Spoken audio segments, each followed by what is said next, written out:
আসসালামু আলাইকুম দর্শক, আজকে আমি এসেছি যশোরের ঝিকরগাছা উপজেলার গতখালী ইউনিয়নের বোতখানা নামক গ্রামে। দর্শক দেখতে পাচ্ছেন যে আমি বর্তমানে একটা ধানের ক্ষেতে দাঁড়িয়ে আছি। তো এখানে আসলে পাশাপাশি দুইটা জমির ধান আছে। আপনারা দেখতে পাচ্ছেন যে পাশাপাশি দুইটা জমির ধান, আসলে ধান দুটো একই সাথে রোপণ করা, অনলি 26 দিন বয়স হয়েছে। তারপর একটু পার্থক্যটা আপনারা দেখেন যে আসলে একটা জমির ধান খুবই চমৎকার এবং অত্যন্ত গোছালো, আর একটা জমির ধানটা আপনারা নিজেরা দেখলেই বুঝতে পারছেন যে আসলে কী অবস্থা। তো আসলে আমি চাষির ভাইয়ের কাছে জানার চেষ্টা করব যে আসলে 26 দিনে ধানটা কিভাবে এত সুন্দর হলো, এতটা গোছালো, এতটা খুশি কিভাবে হলো। তো আসুন কৃষক ভাইয়ের কাছে আমরা জানার চেষ্টা করি। আসসালামু আলাইকুম ভাই। আসসালামু আলাইকুম। ওয়ালাইকুম আসসালাম রহমতুল্লাহ। ভালো আছেন আপনি?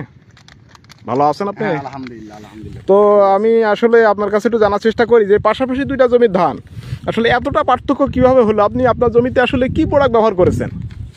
আমি ভাই এই প্রোডাক্টই ব্যবহার করেছি। আচ্ছা আচ্ছা, মিরাক্কেল গ্রোথ এটা দিয়েছেন তাই তো? আচ্ছা, যার ফলশ্রুতিতে আপনার ধানগুলো যদি দর্শকদের উদ্দেশ্যে একটু দেখাতেন আপনি। দেখেন আমার ধানের গোছ দেখেন, ধরেন এত গোছ তো কোনো সময় দেয়নি।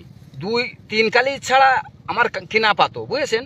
আচ্ছা, কিনা পাতো তা আমার 3 কালি 2 কালি 4 কালি এইভাবে দিয়েছে। এখন গুনে দেখেন কটা হয়েছে, 2, 3, 4, 5, 6, 7, 8, 9, 10, 11, 12, 13, 14, 15, 16, 17, 18টা হয়ে গেছে। আচ্ছা মাত্র ধানের বয়স হলো 26 দিন। আচ্ছা আচ্ছা, 26 দিন ধানের বয়স ভাই। তাহলে 26 দিনে আজকে আপনার ধানের এই পরিবেশ।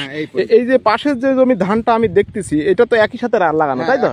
আচ্ছা, তারপরে আপনার এতটা পার্থক্য দর্শক দেখতে পাচ্ছেন যে আসলে কি পরিমাণ পার্থক্য। অলরেডি 18টা কুশি হয়ে গেছে এবং ধানটা আসলে খুবই চমৎকার ঘন কালো সবুজ, এবং এখানকার এই ধানটা আপনারা দেখলেই বুঝতে পারবেন যে আসলে পার্থক্যটা কতটা। তো আপনারা যারা চাষি ভাইরা পরিশ্রম কষ্ট করে যারা চাষ করতেছেন, আপনার উপকারের স্বার্থে আপনার কথা বিবেচনা করে হলেও এই মিরাক্কেল গ্রোথ নামক এই প্রোডাক্টটা আপনারা ব্যবহার করে কিন্তু চমৎকার উপকৃত হতে পারেন। ধন্যবাদ এত সময় সাথে থাকার জন্য। আল্লাহ হাফেজ।